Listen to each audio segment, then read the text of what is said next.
TV anchor Anjana Om Kashyap ने गोदी media के पत्रकारों को लेकर ऐसा बयान दिया जिसे सुनकर लोग हैरान हैं।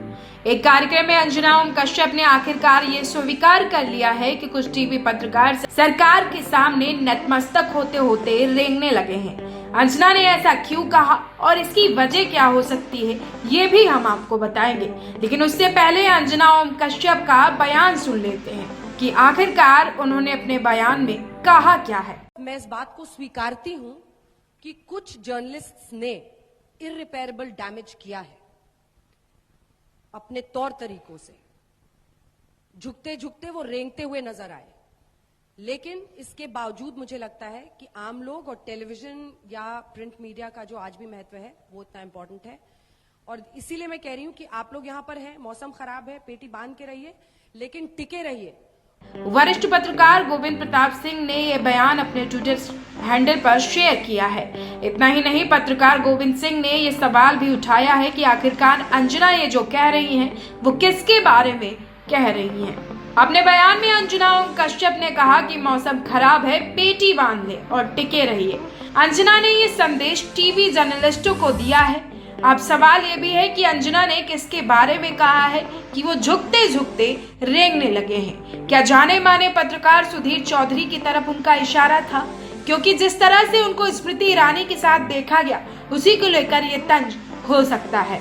बता दें कि जब स्मृति ईरानी तिहाड़ को लेकर सुधीर चौधरी को बेइज्जत कर रही थी, पर्सनल अटैक कर रही थी, तो सुधीर चौधरी उनके सामने बिल्कुल चुप बैठे हुए थे। क्या उसी बात को लेकर अंजना ने बयान दिया है?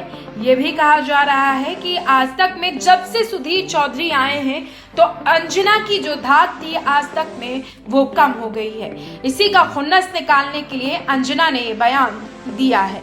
बड़ा सवाल ये भी है कि सुधीर जब से आज तक में आए हैं तभी से लाइमलाइट में छाए रहे हैं। वो मौजूदा सरकार के सामने रेंगते ही नजर आए हैं। अगर हम अंजना और सुधीर चौधरी की गोदी मीडिया से तुलना करें तो सुधीर अंजना से आगे हैं। जानकारी के मुताबिक तमाम एंकर ऐसे हैं, चाहे वो अर्नब गोस्वामी हो या फिर सुशांत सिन्हा हो, सभी लोग सरकार पर सवाल उठाने से कतराते रहे हैं, या फिर यूं कह ले कि सभी लोग मोदी पर सवाल उठाने से कतराते रहे हैं। अगर हम देखें तो अब तक जब से केंद्र में मोदी की सरकार बनी है तब से लेकर अब तक अंजना ने भी कोई सवाल मोदी सरकार से नहीं किया है। तो फिर अंजना ने ऐसा क्यों कहा कि कुछ जर्नलिस्ट ऐसे हैं जिन्होंने इतना नुकसान किया है कि उसकी भरपाई नहीं हो सकती। अब सवाल ये भी है कि अंजना ने किसके बारे में ये बयान दिया है। अब सभी लोगों को इस बयान को सुनने के बाद क्या लग रहा है, आप क्या सोचते हैं, कमेंट बॉक्स में जरूर बताएं।